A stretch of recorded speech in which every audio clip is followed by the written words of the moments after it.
الحمدللہ والصلاة والسلام علی رسول اللہ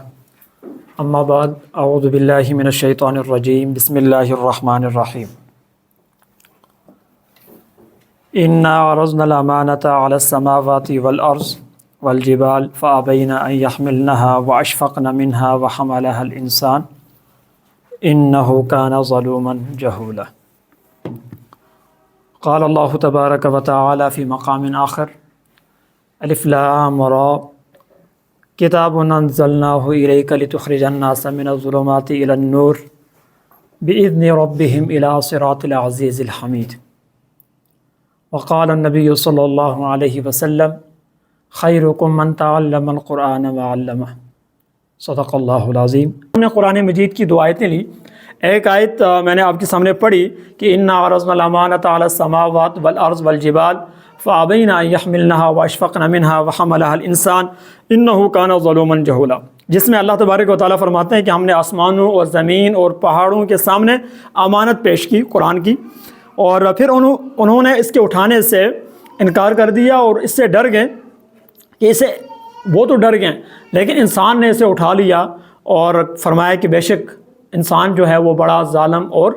نادان تھا اس بوجھ کو اٹھانے کے حوالے سے۔ دوسری آیت میں نے آپ کے سامنے لی الف لام را کتاب انزلناہ الیک لتخرج الناس من الظلمات الی النور باذن ربهم الی صراط العزیز الحمید۔ اللہ تبارک و تعالیٰ فرماتے ہیں کہ یہ ایک ایسی کتاب ہے ہم نے اسے تیری طرف نازل کیا ہے تاکہ آپ لوگوں کو اندھیروں سے روشنی کی طرف نکالیں اس قرآن مجید کے ذریعے، اور ان کے رب کے حکم سے غالب تعریف ہونے کے راستے کی طرف آپ ان کو لے کر آئیں۔ اگر ہم دیکھیں تو قرآن مجید اللہ تبارک و تعالیٰ کی طرف سے انسانیت کے لیے پیغام ہے اور آخری پیغام ہے۔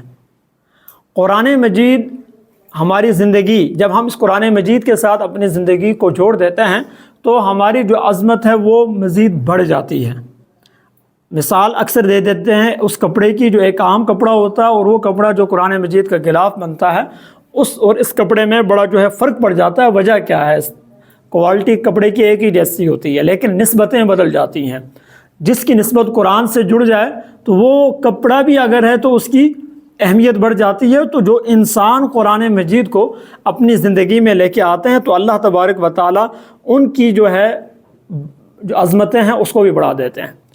آپ جانتے ہیں قاری ایک بڑے مشہور گزرے ہیں الشیخ عبد الباسط،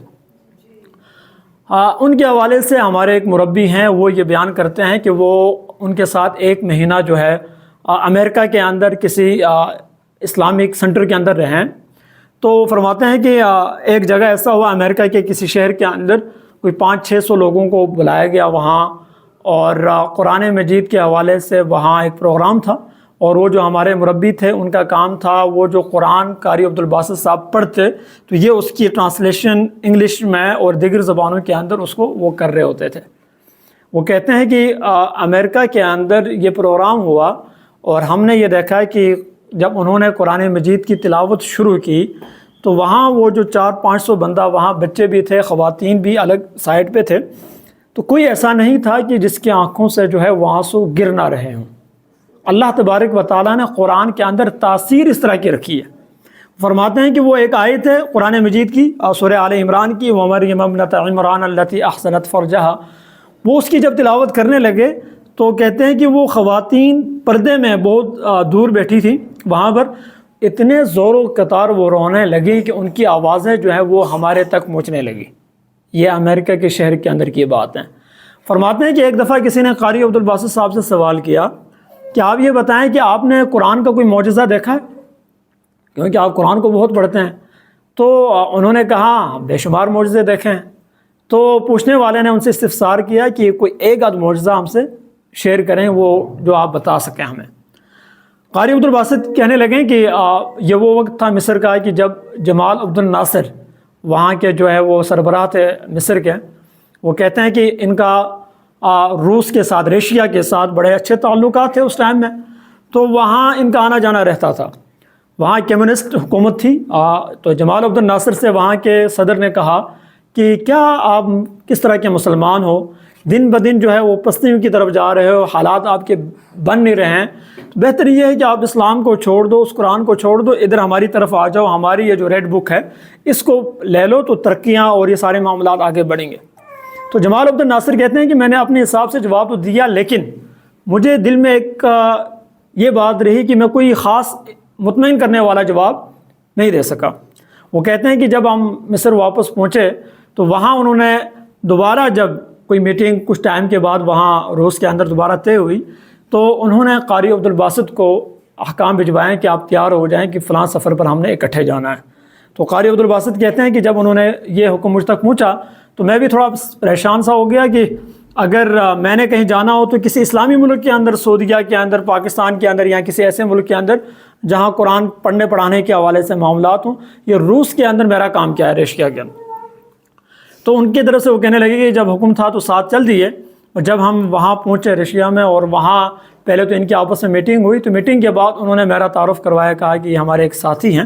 تو میں یہ چاہتا ہوں کہ یہ کچھ آپ کے سامنے پڑھیں قرآن کے کچھ آیات۔ جمال عبد الناصر نے وہاں کے پریزیڈنٹ سے کہا۔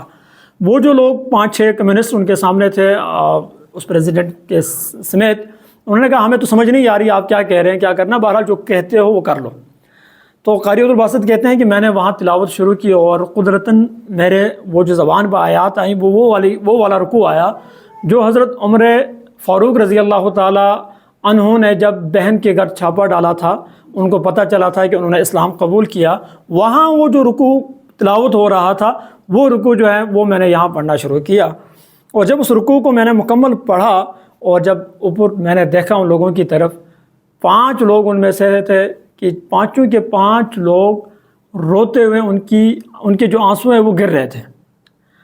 تو ان سے پوچھا جمال عبد الناصر نے کہ آپ لوگوں کے ساتھ معاملہ کیا ہوا؟ تو انہوں نے کہا کہ ہمیں تو عربی سمجھ نہیں آتی، ایک لفظ بھی سمجھ نہیں آتا، لیکن اس بندے نے جو پڑھا ہے اس آواز کے اندر اتنی تاثیر ہے کہ اس نے ہمیں ہلا کے رکھ دیا۔ تو میں جو عرض کر رہا تھا کہ قرآن مجید کی اپنی ایک تاثیر ہے۔ وہ کہتے ہیں کہ دریا اپنے راستے خود بنا لیتا ہے، تو قرآن مجید کیا ہے، یہ اگر آپ اس کے ساتھ جڑے رہتے ہیں نا تو یہ آپ کے دلوں کا جو راستہ ہے وہ رحمت کے حوالے سے اسے کھول دیتا ہے۔